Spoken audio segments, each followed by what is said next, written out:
Welcome to the Wealth BuildHERS podcast, the women entrepreneurs' home for building successful businesses that generate passive income. You have entered a judgment-free zone, so give yourself permission to shake off all the things you haven't done, because your journey to owning a thriving business you love starts right now. Here we go now.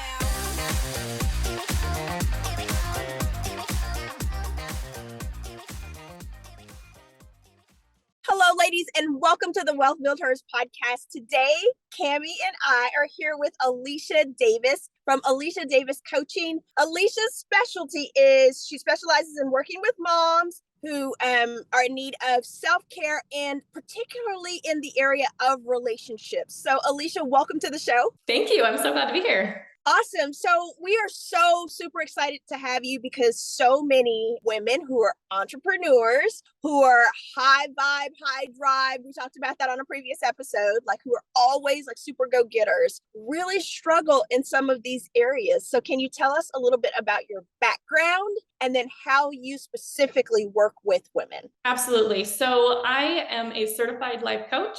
I certified about 2 years ago through the Life Coach School. It was founded by Brooke Castillo. And I absolutely love coaching people. It's one of my passions. I didn't even realize that I had it until I started and I was like, this is amazing. So I coach moms in particular. I have been married 22 years. I have 4 boys. And interestingly, I have an entrepreneur husband who has been working on businesses for over a decade. And I never thought that I would be an entrepreneur myself. And it's so interesting to watch the process of me learning how to work with him as an entrepreneur. And then now me creating my own business as well and working on this. And I feel like I have kind of a unique perspective as far as relationships go, because I've experienced both ends. I've experienced the relationships from having being a spouse of an entrepreneur and kind of, knowing how it works on that end, and also working with moms who are entrepreneurs who are on the opposite side of the spectrum. So that's kind of my background. I feel like I have experience and the training with this. And it's been really interesting to see even the male-female differences in connections as far as goals and desires and even connecting with themselves. And I think there's a special spot for women entrepreneurs as far as relationships go, in particular with relationships with themselves. And you two, I kind of want your perspective on this. Do you feel like there's even time for you to connect with yourselves? Because you're probably running around, to different properties, probably trying to take care of kids or family or whatever. Like, do you have time to take care of yourselves? Do you feel like that's a priority, or does that kind of get swept under the rug? Camille, I'll let you answer that one first. I do put that last, and I shouldn't put that last, but after I've done all the other things and taken care of all the other people, at the end of the day, sometimes I'll watch a little. I like Hallmark. I'm the soft, I'm the romantic person. I love that. I'll watch a little bit of a Hallmark show or something until I fall asleep. And I usually don't even get through it. It's just like a few minutes, but it's that feel good. It's that fill me up. The world is perfect type thing. And so that's my little time for myself. I needed to get a massage a long time ago. My husband gave it to me for my birthday. We are 2 months out from my birthday. I never scheduled the massage. I should do that. I mean, it's paid for. I need to just go do it. But yes, we don't do enough for ourselves, I don't think. Yeah. And I think that's pretty common. Renee, is that the same for you? Yeah. I will say this, since my kids are older, now I am just coming into a time where I feel like I have more time for myself. But when I had little bitties, my kids are only 20 months apart. So, when they were small, we had, 2 little babies. I never had time for myself when my kids were little. Yeah. But now that they are adults, they're both, college age. Now, my husband and I are very good because he takes time for himself. I noticed that my husband does not have a problem finding time for himself. throughout our relationship, he will golf. Like that is his like mental, his free time, his space on, whatever more, weekend morning he wants to get up and go. And I'm like, okay, I'm here with kids. But now the kids are gone. My husband's gone golfing. I've got time for me. So this is a season in my life and this is new for me. So I'm enjoying it now, but it took me 18 years to get here. Exactly.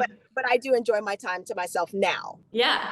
And one of the things that I love hearing is most of us women are the same. It's like, oh, this is the season where I get to focus more on myself. And I love that. But at the same time, I feel like we've kind of missed the boat for those, whatever 18 years you said, where we haven't been focusing on ourselves. So what I love to do with my clients is help them realize that connection with themselves doesn't have to take a backseat or be less of a priority because you're trying to take care of other people. It's definitely something that you can do in the middle of all of the busyness that entrepreneurship and motherhood entails. And I think that's relieving to hear, but everyone's like, how do you do that? How do you carve this out? Right? Yeah, exactly. So one of the things that I always start with is kind of defining what connections and relationships are. And most people think of relationships as the two-way street, right? There's a relationship with you and one other person. But what I coach on and what I help people realize is that our relationships and our connections are really based on what we're thinking about someone else.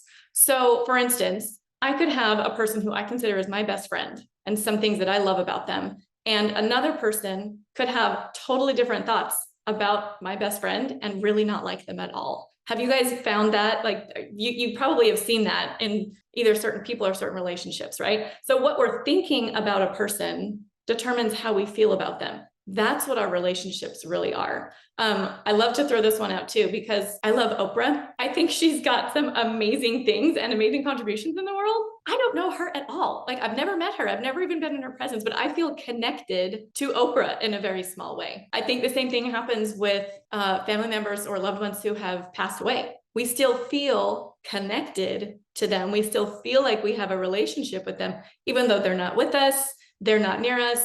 And it has nothing to do with them. So our connections and our relationships really are about what we're thinking and believing about someone else. So if we tie this into ourselves, our connection, our relationship with ourselves really is what we're thinking and believing about ourselves. And as entrepreneurs, we don't take time to sit back and go, what's my story? What am I believing about myself? Do I really think I'm awesome and amazing? I do sometimes, but there's just as much chatter in my head that I'm telling myself I'm inadequate or I'm not enough, or I'm doing it wrong, or I'm not where I should be. And taking all of that into account, that's what drives the disconnection to ourselves. So Alicia, how do we make time for that? Like that's a paradigm shift, like in your head. Yeah. Because like Camille said, you're busy. Like your life is filled with all the things all the time, especially if you're trying to build a business. Right. Like you are always on. And then when you have an extra moment, you've got fires to put out at home because, you have kids or you have other family members. If not children, you may have parents to take care of or,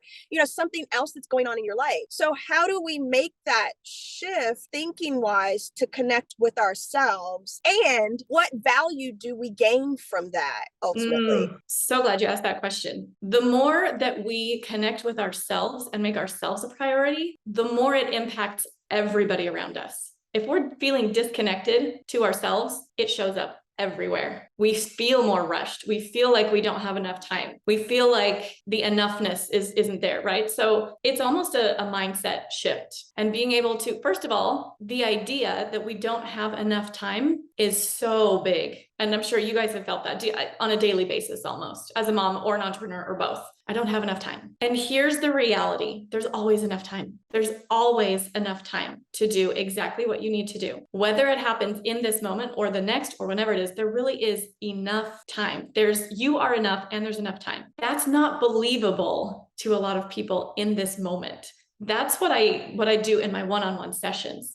Is I take a look at what people are believing about themselves, about their time, and I help them tweak it and shift it and see how another thought, another belief might be possible. It's not something you're gonna like flip a light switch and be like, oh yes, I have plenty of time for myself. It just doesn't work like that. It's a process. And that's kind of what I do with coaching. If you can commit to even just a mini session, it's one of those things that you just go, okay, I can feel the mind shift. I can feel how it impacts my emotions and how I show up with everyone. And when you can feel that, that's when you're like, I need more of it. I need more of set aside time to focus on myself. So it's almost like you have to experience that just a smidge in order to have the mindset to set aside time for yourself. Once you have that experience, it's enlightening, and you see how it impacts the rest of your family, the people that you work with, and everything. Wow, that's great. And so what I hear you saying, because she asked, how do you do this? Well, one is getting someone to help you, right? Getting an outside perspective. Right. And someone kind of looking at, we don't see our own selves well enough. I think we're very skewed. We're very skewed in our perception of ourselves a lot of times. So I think it does help to have somebody else say, what are you believing? Where are you at? And then helping you add those tools into your life. Well, I'm actually really glad you said that, Camille, because one of the ways that I describe coaching to people is I'm a professional movie watcher.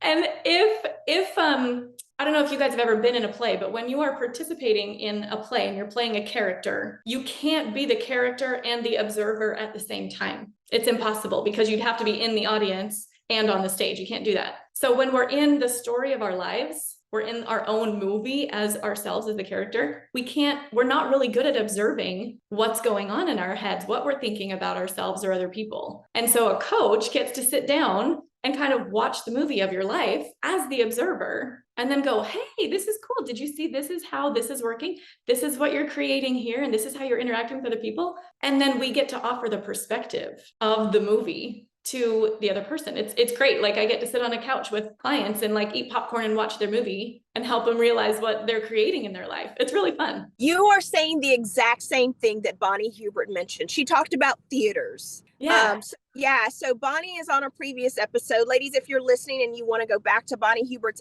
episode, it's called Why Every Woman Needs a Maid, which was a fantastic episode that we talked about her new book. But she talked about theaters in life, and then making, like you said, like watching, having somebody who can see it from outside, because usually when we're in the minutia of like in the weeds of every day, we don't get that 30,000 level view where we can really see it bigger. Like, we're so lost in it that we can't see the bigger picture. And so having a coach really helps us with that. Absolutely. And that actually brings me to my next question for you. So what types of certifications should we be looking for if we're looking for a life coach who is going to be able to really make an impact or help us make a difference in the way that we think and gaining value from everything that you're saying? What types of coach should we be looking for, or certifications or experience? Yeah, good question. So technically, the life coach industry is not regulated at all. So anybody could pop up tomorrow and be like, hey, I'm a life coach, and literally have no experience, no training, and claim that they're qualified. So I'm guessing that who was it was Bonnie. What was her last name? Hubert. Bonnie Hubert. It sounds like she and I certified through the same school. It's called She the talked about Brooke as well. Yeah.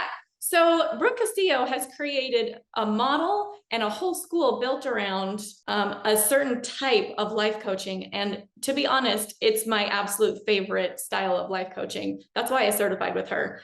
And if you're looking for a really good life coach, I would go with anybody who has certified through the life coach school, because the model that they have is just amazing. It works with any problem. Yeah, that makes sense. So tell me about your experience, Alicia. I know that you kind of went through it at the very beginning, how you were saying specifically the type of work that you do. So if I'm a mom and I'm an entrepreneur, are there some specific things that you can help me work with, just kind of on a practical level? Yeah, what should absolutely. I be looking at for? Yeah, I think as far as entrepreneurship goes, one of the major obstacles, and I'm speaking from my perspective, but you'll have to give me yours as well. One of them is overwhelm, right? Being able to ditch the overwhelm that comes from the busyness that we've got in our life. There's also, I feel like, a lot of mom guilt that comes from trying to be the mom and trying to be the entrepreneur, and feeling like you can't be in both places at once. And if you're doing one thing, you're feeling like, oh, I'm leaving this other area of my life behind. I'm, feeling guilty about this. I should be doing the other thing. And so being present in whatever it is that you're engaged with at the moment is one of the biggest challenges. I coach on that. I coach on the mom guilt. I think in talking about self-care, that's also another one that I coach on too. I find it so intriguing because when we talk about self-care gets thrown around a lot. And it feels like when we talk about self-care, everyone imagines bubble baths and movies and like all of these activities that are about self-care. And yeah, Camille, I see you smiling there. Yeah. Yes. Definitely. Like that's what pops up. But the self-care that I get to coach on is not like, oh, go create time for yourself. It's like not so much that as what I really can offer is how to address self-care from the source, not kind of covering it up with the bubble baths or the other thing that might be like a time out for you, but not really caring for yourself, if that makes sense. And I think, well, you might need to edit this out. I was thinking about going into the model, but really like that takes a lot of time and I don't think that would be appropriate on the podcast. So I don't know if that answered your question, Renee. I think that you did a fantastic job of answering questions. Okay. and I think as well that a lot of times we as women who are entrepreneurs, we are go-getters. We're always busy doing whatever it is that we feel like. It's almost like we have a hole that we're trying to fill to say that we're good. And I don't know, maybe I'm talking out of turn to some women, but like we're trying to prove that we're good enough. Like we have something to prove either to ourselves, our spouses, our mom, our younger selves, somebody who said that we couldn't, and maybe we think we could, or we want to feel like we're worthy. And so we're trying to fill a void somehow. Yeah. And so I think what I love about the concept of your coaching is that it teaches that I am worthy. Like I'm not only worthy of being a successful entrepreneur, but I'm also worthy of caring for myself and connecting with myself. And so do you find that there are a lot of women that you work with who have challenges in that area specifically? Absolutely. I think most of us women tie our worth to our accomplishments. If I can do the thing, if I can be the successful mom, if I can make sure that I have, this many properties, if I can secure this much financial security, then I will have proved my worth. Absolutely. I see that all the time. It's almost like if we do enough, then we will be enough, but it's backwards. Backwards. That's backwards. It's who you have to be to do the things. And here's the thing. We already are. We are already 100% lovable and enough. Not that we want to stay just as we are. We obviously want to learn more and keep progressing. But who we are today is 100% enough. And that's hard for a lot of us women to grasp right off the bat. But it's 100% true. And if we can start with that, then our accomplishments are kind of like bonuses. Yeah. Hey, Camille, I have a question for you because Camille Davis is the queen of not being able to say no to anything. Camille, she knows me so well. We'll start 20 businesses and do it all successfully while trying to juggle like 4 kids, a husband, and all these other family and everything going on. So, Camille, do you feel like for you that this is a thing, like trying to say no to things? Why don't you say no to projects? Let me put it that way. Yes. Woo. That's a big question. Yes, I do.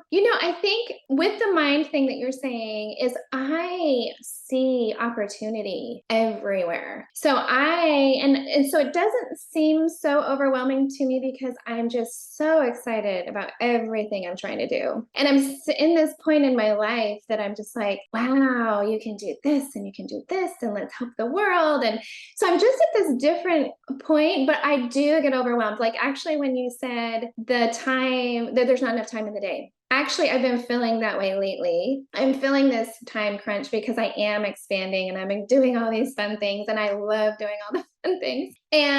But I thought, there's not enough time. I can't do it all. And when I get that way, then I start thinking, I need to now go get more people involved. I need to get more help.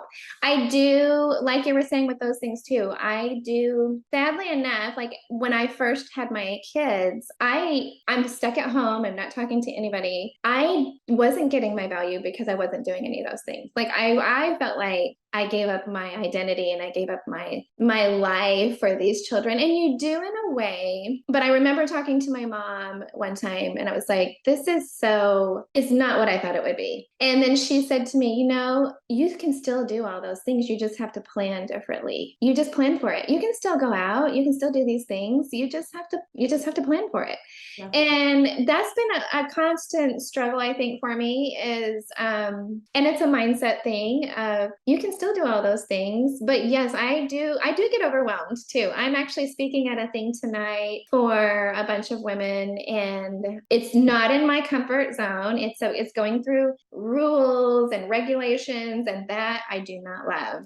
And I like the why of why you're doing something. I like the energy, the importance. I don't like going through a bunch of number 1, number 2, number 3, number 4. So I have been so stressed out about doing this presentation that I over prepared. Like the last 3 days, I've been staying up till midnight doing this presentation and getting the slides together. And there's way too much information, but now I feel ready to go in there. And I found a way to bring value into it instead of just a bunch of rules and regulations. And so I don't know. I think life is a process. I think we're always pushing and pulling and we're always trying to figure out. But what you're doing is number 1, so important because that people don't realize that's the most important thing is emotionally. If we're emotionally good, we can go do all these other things. And yes, we're going to get overwhelmed, and that's what's hard to do is to sit down and really emotionally, like when you're talking about this mindset of there's not enough time in the day, I feel like, oh, okay, I'm going to have to change something. Yeah. And that's a hard thing to do. Yeah. Because you have to be vulnerable. And you have to realize you've got to change something and you have to, it's a little bit humbling, a tiny bit. And you're like, okay, there's more to grow and there's more to learn. So that's a long answer. Sorry about that long answer. Can I step in, Renee? I didn't know. Please. Yeah. So you talk about being excited to do all of the things and then having a desire to do all the things and feeling overwhelmed. And then kind of tapping into having fun with something instead of feeling obligated to do something. Like all of these are emotions. This is one of the things I love coaching on because most of us don't know where our emotions come from and what they actually do for us. Everything that we do is based on how we feel. So if you're feeling kind of overwhelmed, you're going to try to over prepare. And that didn't feel good for you. But when you came at it from a place of feeling like it was going to be fun and like, yes, I actually want to do this, then what you create is entirely different. And your attitude going into it really affects how you show up. So one of the things I love to do with my clients is first off, talk about what they're thinking, but then what are those thoughts, what emotions are those thoughts creating, right? So if we're in a little bit of overwhelm because our thought is, I don't have enough time, that overwhelm is a signal. And for you, Camille, you're like, oh, who else can I involve in this? How can I make this happen? A lot of us feel that overwhelm and then just shut down. Like, I can't do it. There's too much. I just can't do anything. And then we feel guilty because we haven't done anything because, as Renee said, our worth is based on what we do, right? So it's like these blocks keep stacking up to prove that somehow we're not worthy and we're terrible at our jobs or whatever it is. So when we can really take time to tap into our emotions and what we're creating with those, that's where like the magic happens. And it's so awesome. I love doing that work. Right. And it can be the hard part too, right? It can be the part that's like, oh, now I got to get real.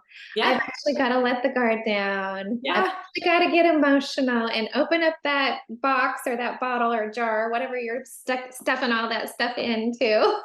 Well, and as a doer, you just want to go, go, go. You're like, I got to move on to the next thing. Here we go. That's when we don't take the time for self-care. When we're so busy doing that we don't even take a split second to pause and observe and feel what's going on. So that part is crucial for sure. Yeah. That sounds like you're cruising into like a collision at some point. Absolutely. Because it all comes to a head, like either emotionally or physically, your body starts to respond to all the overwhelm, all the stress, all the pressure, all the ignoring of connecting with yourself. Like at some point, either, age, something's going to happen where you're going to be like, okay, I can't do it all. Yeah.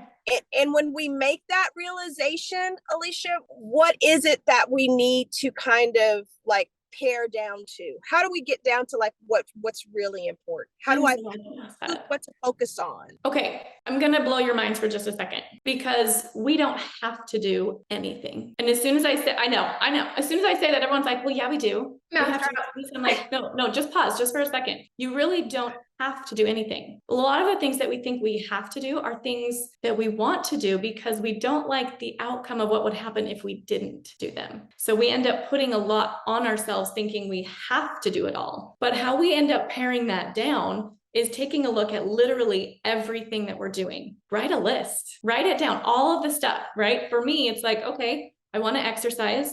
I'm making breakfast for my kids. I teach an early morning class for my seminary students. I want to be like, I write down every single thing that I'm doing. And then you have to take a look at it and say, is that something I want to do?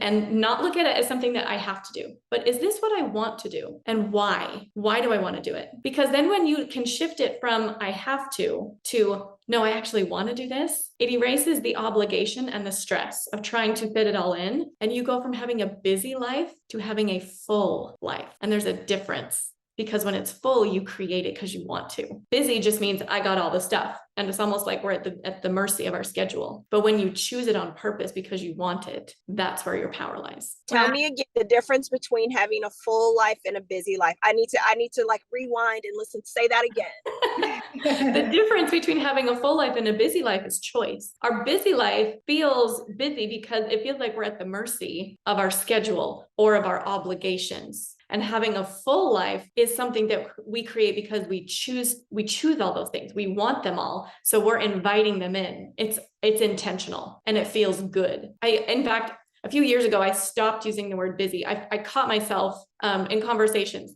Somebody would be like, hey, Alicia, how's it going? And I would say, oh, I'm really busy, but I'm good. And that was my go-to response for everybody. Oh, it's busy, but good. And I started realizing, like, I don't like saying that. Everybody is saying that. Oh, it's just so busy. I was like, that doesn't feel good to me. I want to be able to be intentional about what I'm doing. So I shifted. I don't use the word busy much anymore at all. And when someone asks how I'm doing, I usually say, I had a really full day. And I say it with a smile because I chose all the things in my day. It feels different. And I'm creating a different relationship with myself when I do that intentionally. That makes sense. Kind of like what I was sharing with this presentation. I did not want to do it. I didn't want to do it because it was uncomfortable for me. Yeah. I don't want it to be boring. It's not fun stuff that I have to teach.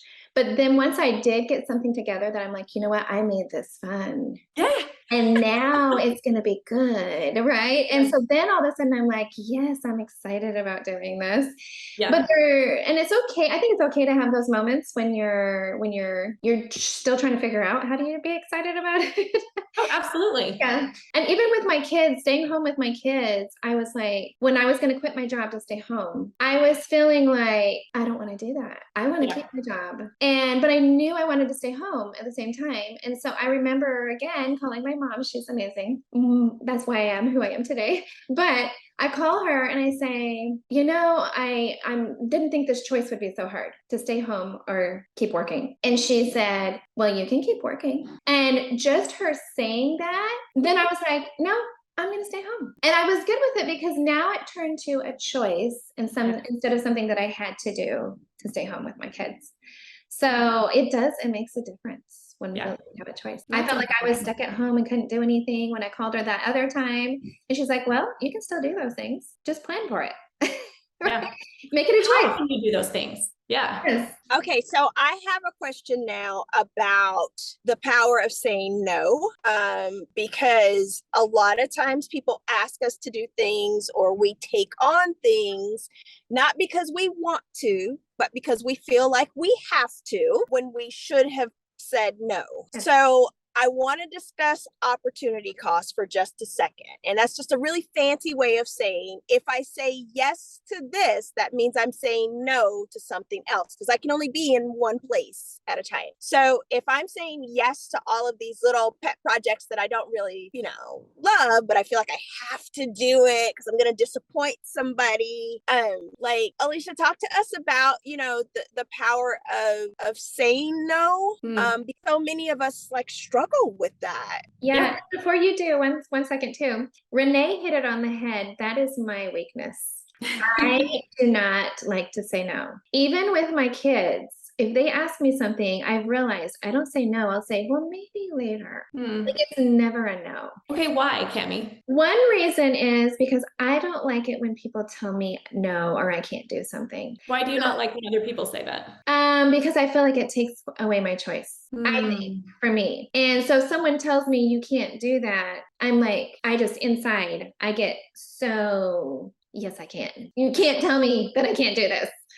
So I don't like telling anybody else no. I can't do that. So, and then also I'm a people pleaser. And I think a lot of women are, but I'm a people pleaser. I want to make everybody around me happy. Yep. And I will do that over my own, taking care of myself. Like Renee said, opportunity cost. I will go bend over backwards to make everybody else happy before I think of myself. And it does cause anxiety and it does cause connect. And I am getting better at saying no when I just can't do it all. And then I start realizing, I think I have to really pay attention to those feelings because I don't right off. Then when I start realizing, oh, I don't really like that. But I need to learn that quicker and faster. I'm not really liking this, so I need to just say I don't want to do that. And I have a hard time doing that. Yeah. That's good. That you need to learn to do it quicker. Like you're recognizing it, but you got to be faster at saying no to things. Even if you have to say, let me think about it and I'll get back to you. And then you take, a few minutes or whatever, and then you text back and no, it's not going to work out or whatever. So even if you need to take a moment before you because some people just won't say like no off the bat, like it's just so uncomfortable. I at least want to let me run it through a filter first before I just say no to everything. But realistically, if I say yes to this, what am I saying no to over here on this other side? So yeah.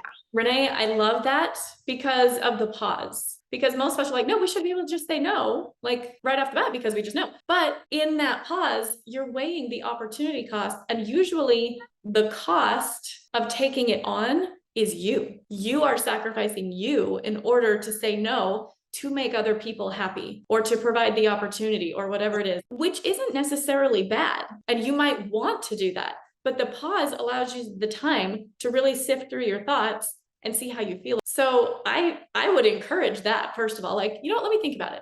And you might know sometimes right off the bat, like, I know what the cost is and I'm not willing to give that up right now. And so that's part of it. I think the other part is recognizing that we are not in charge of other people's feelings. If someone doesn't like that we're saying no, that's not on us. That's their thought. That's their observation of it.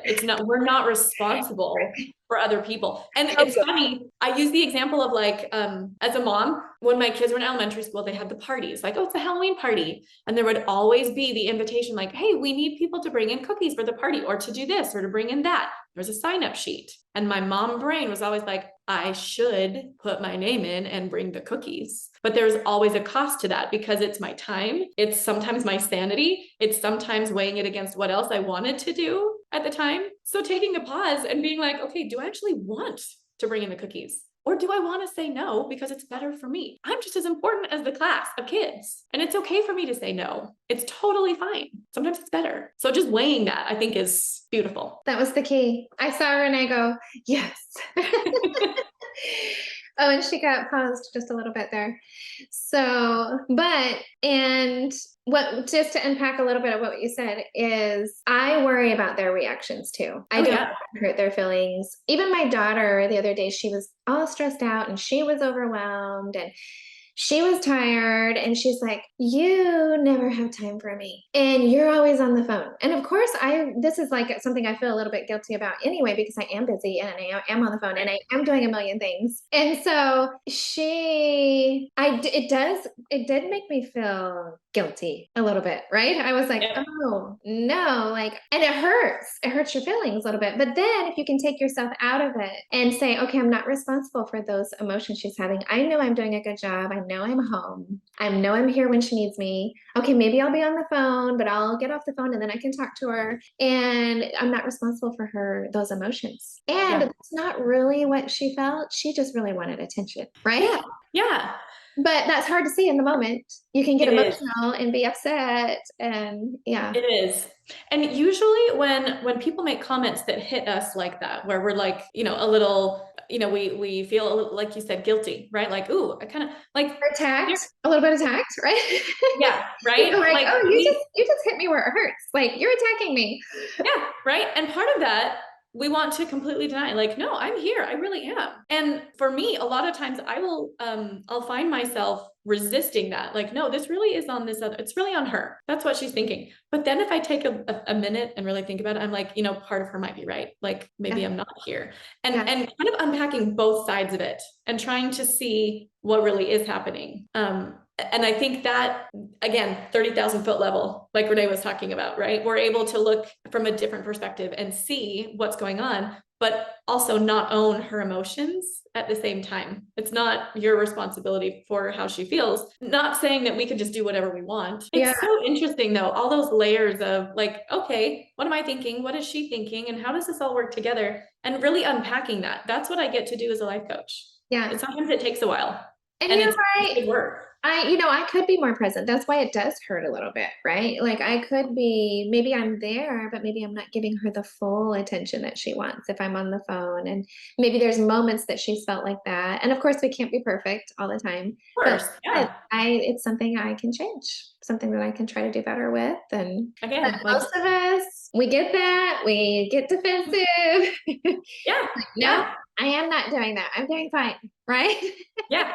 And again, not that there's a right or a wrong, it's just an opportunity for us to evaluate what's happening and create what we want in our relationships with our family, with ourselves, etc. So yeah, really valuable work. Yeah, definitely. Well, this has been so amazing. I love it. I know, you're great. Thank you for the opportunity. Yeah, and Renee, we'll wait for her to get on because then she usually closes it out.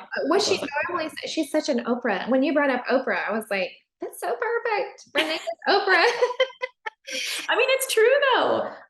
One of mine, so one of the other people when I was young, it was Gene Kelly. I love musicals and he's the one in Singing in the Rain. And I was like, he's so amazing. Like I had a connection to Gene Kelly and he was, an 80-year-old man at the time, had no idea who I was. Right. But it was just this connection that we feel because of what we're thinking about. Because of the thinking. Yeah. And that's the whole other side of you is you're like this amazing dancer. You taught dance for many years and it's weird. It's like two different worlds. And that's the cool thing is we can do it all. We can do what we love to do. And that's why I love America. We can just, luckily I've been successful with business and been able to do whatever I want to do. Right. Yeah. It feels like the sky is the limit. And I know not everybody feels that way, but again, that's true. But it is that way. Like we're never, it's like you said, like, don't tell me I can't do that. Okay. When you said that is Jacob. Oh, that is so Jacob. So interesting. If you tell him like, you can't do that, he automatically like, there's a button that goes off and he's like, watch me. Watch me. And maybe it's an entrepreneur thing. Maybe we're stubborn. I don't know. Maybe I think just driven. I don't think it's stubborn. I think you guys are just driven. It's like, oh yeah, I can totally do that and watch me do it. And I will figure out a way to make it happen. It's the curiosity and the drive. That's me. For you guys. That is me. She said, well, I'm like her husband when, when Camille was like, don't tell me I can't do that. I'm going to find a way to do that. That's so my husband. Mm-hmm. Oh yeah. So you guys can hear me okay? Yeah. Yeah. Awesome. I'm so sorry for my lack of technology. I'm in the car, so you never know what's going to happen. You never know. out in the field looking at property, and then you stop to do a podcast episode. You get what you get, right? Hey, that's what we do. We have a bunch of things. That's our real life. We're being real. Real. That's right. That is absolutely right. So, Alicia, is there anything else that we should have covered that maybe we have not talked about that you think is really important for the audience today? I think the one thing that I would wish all women would understand is their potential. There is so much power that we as women have and are capable of. And when we really can tap into our relationship with ourselves, we unleash that power. We're better equipped to help our families and the world in whatever circle of influence that we have. So that I think that's what I would just want to tell women in general. Oh, that's great. And that's one reason this women's group that I've created. I felt that. I feel like women today, if they could only understand that, and understand how amazing we are. We were talking last night, me and you, about how the women of this world can change the future. Yes. And there's actually, I see, and I'm going to mess it all up, so maybe I shouldn't even bring it up, but there was some war that happened. Yeah, I shouldn't even tell this story because I don't know all the details, but there was a war that happened, and it was because of the women that they won that war. Right? Like, so there's multiple stories in history. Like, we sometimes take a back seat, or we maybe don't get out there and get all the attention for things, but we are so powerful in so many ways. And I love that. And we just Absolutely remember it, right? Yep. Yeah. Yeah. Alicia, thank you so much. So tell us, how can the audience connect with you? If we're interested in coaching or just following you on social, where do we find you? Yeah, best place is Instagram, Alicia Davis Coaching, or my website, same thing, aliciadaviscoaching.com. I also have a podcast called 7 Minute Sunshine. It's literally created to be about 7 minutes long. So all of you moms or entrepreneurs who don't have a lot of extra time can listen to it in the time that you fold a load of laundry or between drives to houses. So intentionally short and sweet, but gives little bits of nuggets of knowledge to women. Perfect. And spell Alicia for me. Alicia. Perfect. All right. Well, Alicia Davis Coaching, we thank you so much for your time and for being with us today. Camille Davis, I think we've got another one in the books. This is a really good episode. I love it. So good.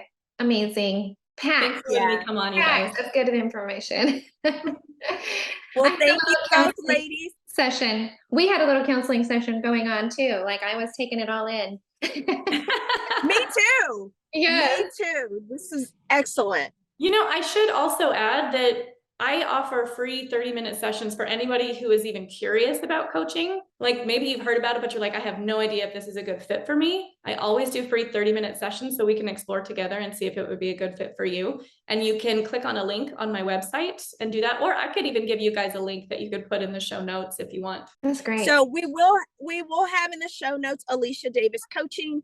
Perfect. And is it aliciadaviscoaching.com? Mm-hmm. Okay. And then if they found you here on the podcast, if they can just let you know. So that way you know that they heard the podcast, and that's how they found you, Alicia. Perfect. I love it. All right. Well, thank you, ladies, both for your time. This has been an excellent episode, and we hope to talk to you again, Alicia. Thank you. Thank you so much. That's all for this episode. Come back soon for more tools, resources, and great stories from successful women entrepreneurs. We believe you absolutely can build a business you love and have passive income. Until next time, thank you for listening. Here we go.